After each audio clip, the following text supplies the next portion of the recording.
Hello बच्चों, पिछले video lecture में हमने पढ़ा था पैरेलल प्लेट कैपेसिटर के बारे में और उसकी कैपेसिटेंस निकाली थी, फॉर्मूला डिराइव करा था। इस लेक्चर में हम पढ़ेंगे effect of dielectric on capacitance. पिछले लेक्चर में जब हमने कैपेसिटेंस निकाली थी तो जो पैरेलल प्लेट है कैपेसिटर्स की, ये जो दो प्लेट हैं, इनके बीच मीडियम क्या था? वैक्यूम और एयर। और तब हमने कैपेसिटेंस का फॉर्मूला डिराइव करा था। उस लेक्चर का एक शॉर्ट रिवीजन मैं आपको दे रहा हूं। हालांकि उस वीडियो को अगर आप देखोगे तो इस लेक्चर को समझने में और ज्यादा आसानी होगी। ठीक, तो पहले आप ये देखो डाइलेक्ट्रिक होते क्या हैं। Dielectric materials are poor conductor of electricity. पहली बात ये कि वो इलेक्ट्रिसिटी के पुअर कंडक्टर होते हैं, यानी उसमें इलेक्ट्रॉन्स इजीली फ्लो नहीं कर सकते, या ये कहो कि हो सकता है फ्लो ही ना कर पाए या एक प्रॉपर डायरेक्शन में फ्लो ना कर पाए, but they support electric field. Electric field को वो जरूर सपोर्ट करते हैं, यानी इलेक्ट्रिक फील्ड लाइंस उसमें से पास हो सकती हैं। तो डाइलेक्ट्रिक मटेरियल इस तरीके के होते हैं। इनका एग्जाम्पल है जैसे माइका, ग्लास और कोई प्लास्टिक, ये सब डाइलेक्ट्रिक के एग्जाम्पल हैं। आगे बात समझ में कि डाइलेक्ट्रिक मटेरियल क्या होते हैं। अब हम जैसे पुराना रिवीजन करते हैं, ये दो पैरेलल प्लेट हैं, पैरेलल प्लेट कैपेसिटर है, ऑब्वियसली आप देख के ही समझ गए होंगे, और ये इनकी पैरेलल प्लेट्स हैं। ठीक है, इनमें चार्ज है प्लस क्यू, दूसरी में है माइनस क्यू। तो ये प्लस क्यू ऐसे दिखा दिया, माइनस क्यू ऐसे। ए एरिया है दोनों प्लेट्स का, यानी एरिया सेम है। तो इन दोनों के बीच का जो इलेक्ट्रिक फील्ड है वो है ई। सही है, इलेक्ट्रिक फील्ड पॉजिटिव से निगेटिव की तरफ, उसकी डायरेक्शन है इलेक्ट्रिक फील्ड। ठीक है, चार्ज है तो इलेक्ट्रिक फील्ड ऑब्वियसली होगा ही। दोनों प्लेट के बीच का डिस्टेंस है स्मॉल डी, और ये जो स्मॉल डी है it is very very very very very less than A, यानी ये ए से बहुत ही छोटा होता है, बहुत छोटा होता है। ए बहुत बड़ा होता है। पिछली बार एक एग्जाम्पल के माध्यम से ये समझाया भी था, पिछले वीडियो लेक्चर में। आ गई थी समझ में? चलो अब हम, हाँ एक चीज और देखो, ये सिग्मा है सरफेस चार्ज डेंसिटी। सिग्मा होता है charge per unit area. Charge तो क्यू है ही, तो सिग्मा क्या हो गया? Q by A. क्लियर? अब ई नॉट, ई नॉट हम मानते हैं electric field when medium between the plate is vacuum और एयर, यानी ई नॉट वो इलेक्ट्रिक फील्ड है जबकि कोई भी डाई इलेक्ट्रिक मटेरियल इन दोनों प्लेट्स के बीच में नहीं है। और दोनों प्लेट के बीच में क्या है? वैक्यूम और एयर। तो उस केस में इलेक्ट्रिक फील्ड है ई नॉट। इलेक्ट्रिक फील्ड का फॉर्मूला क्या है जो पिछले लेक्चर में निकाला था? E is equal to sigma by epsilon naught. बाकी तो सब सही चल रहा है, बिल्कुल सही, फॉर्मूला भी सही। ठीक है, अब हम निकालेंगे, क्या निकालेंगे बताओ? Potential difference. पोटेंशियल डिफरेंस जो कि हमने मानी वी नॉट। वी नॉट कब? When the medium is vacuum और एयर। यहां पर तो वो जीरो लगा के चल रहे हैं हम, यहां पर भी जीरो लगाओ इलेक्ट्रिक फील्ड के केस में, नॉट लगा दो, तो ये आएगा ई नॉट इंटू डी, यानी electric field multiplied by the distance between the plates. Electric field sigma है एप्सिलॉन नॉट और डी से मल्टीप्लाई आ गया। ये बन गया फॉर्मूला। कोई शक? कोई शक नहीं सर। अब निकाल लो capacitance. Capacitance C is equal to Q upon V। इसीलिए हमने ये V निकाला था। V क्या है? V not. तो ये हो जाएगा Q अपॉन सिग्मा D। ये वैल्यू यहां रख रहे हैं ना, तो एप्सिलॉन नॉट ऊपर चला गया, बिल्कुल सही। और ये सिग्मा की जगह रख दो Q बाय A, तो Q ऐसे आ जाएगा, सिग्मा नॉट आ जाएगा,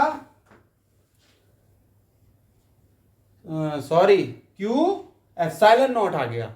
फिर यहां सिग्मा की जगह रखोगे Q by a, Q a ऊपर चला जाएगा,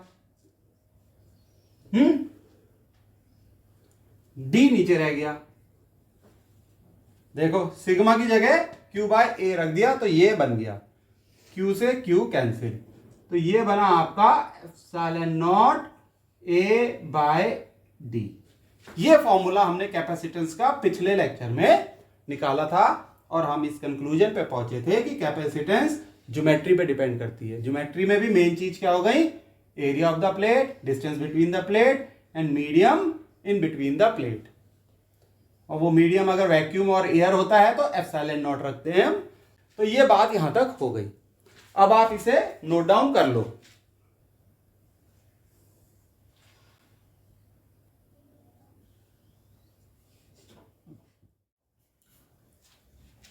तो स्टूडेंट्स अगर डाइलेक्ट्रिक रख दिया जाए दोनों प्लेट्स के बीच, पैरेलल प्लेट कैपेसिटर की दोनों प्लेट्स के बीच हम डाइलेक्ट्रिक रख दें तो क्या होगा, आओ ये समझते हैं। When the dielectric is placed between the plates, strength of electric field is reduced due to the presence of dielectric। तो ये अगर यहां पर एक डाइलेक्ट्रिक हम रख देंगे, डाइलेक्ट्रिक स्लैब, जैसे कि मैं आपको रेड मार्कर से दिखाता हूं, कहां गया, हाँ ये रहा रेड मार्कर। मान लो एक डाइलेक्ट्रिक स्लैब रख दी यहां, ये, और ये डाइलेक्ट्रिक स्लैब आपकी माइका भी हो सकती है, कोई ग्लास की प्लेट भी हो सकती है, कोई प्लास्टिक भी हो सकती है, पेपर बहुत यूज होता है एज ए डाइलेक्ट्रिक मीडियम। तो ये जो इलेक्ट्रिक फील्ड है इसकी स्ट्रेंथ थोड़ी सी रिड्यूस हो जाएगी। हमने ये पढ़ा था कि डाइलेक्ट्रिक मटेरियल जो है इलेक्ट्रिक फील्ड को सपोर्ट तो करता है, लेकिन इलेक्ट्रिक फील्ड की स्ट्रेंथ रिड्यूस हो जाती है। अब वो रिड्यूस कितनी हो जाएगी, अगर E electric field when dielectric material is placed, यानी ई जो है इलेक्ट्रिक फील्ड स्ट्रेंथ है, अगर कोई डाइलेक्ट्रिक मटेरियल लगा दें तो वो हो जाती है ई नॉट बाय के। ई नॉट तो आपको पता ही है क्या है, ई नॉट है electric field when the medium between the plate is vacuum और एयर। इस फॉर्मूले से पता लगता है कि इलेक्ट्रिक फील्ड रिड्यूस हो गया, और वो जो रिड्यूसिंग फैक्टर है ये के है, के। ई नॉट को के से डिवाइड कर दिया तो यानी ई की वैल्यू ई नॉट से कम हो गई, और ये के क्या है, इसे हम कहते हैं डाइलेक्ट्रिक कांस्टेंट।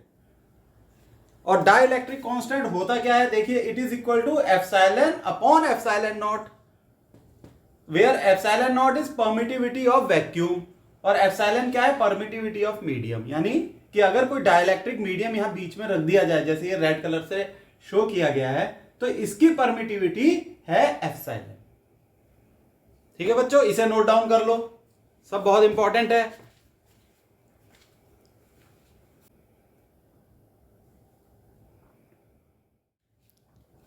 तो बच्चों ये हमारी एक कंक्लूजन निकल के आती है कि K equal to epsilon by epsilon naught, right. तो epsilon is equal to K times epsilon naught. अब कैपेसिटेंस क्या होगी, C naught equal to epsilon naught A by D. ये तो हमें पता है कि कैपेसिटेंस सी नॉट क्या है, capacitance of the parallel plate capacitor when the medium is air और वैक्यूम। तब हम इस फॉर्मूले का यूज करते हैं।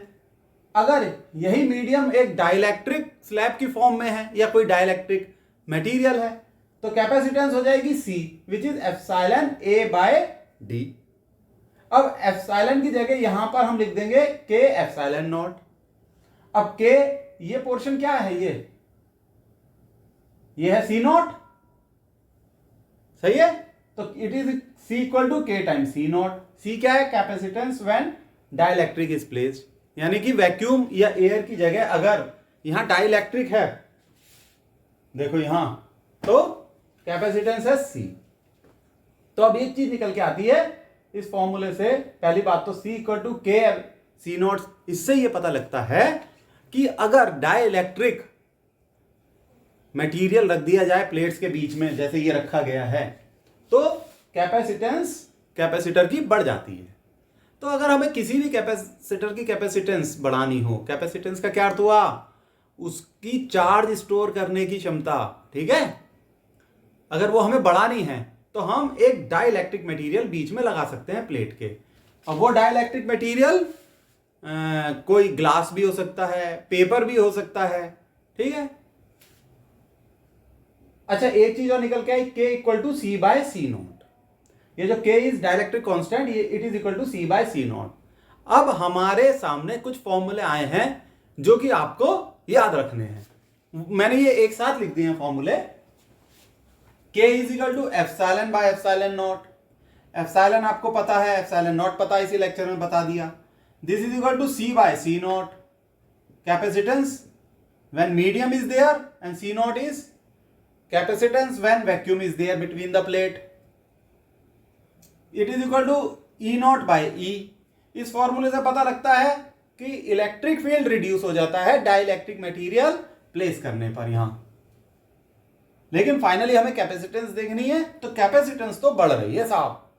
ये फायदा होता है डाइलेक्ट्रिक मटेरियल का, और इसीलिए ये टॉपिक फिजिक्स में पढ़ाया जाता है। सही है बच्चों? तो आप इसे नोट डाउन कर लो, मैं बोर्ड के आगे से हट रहा हूं।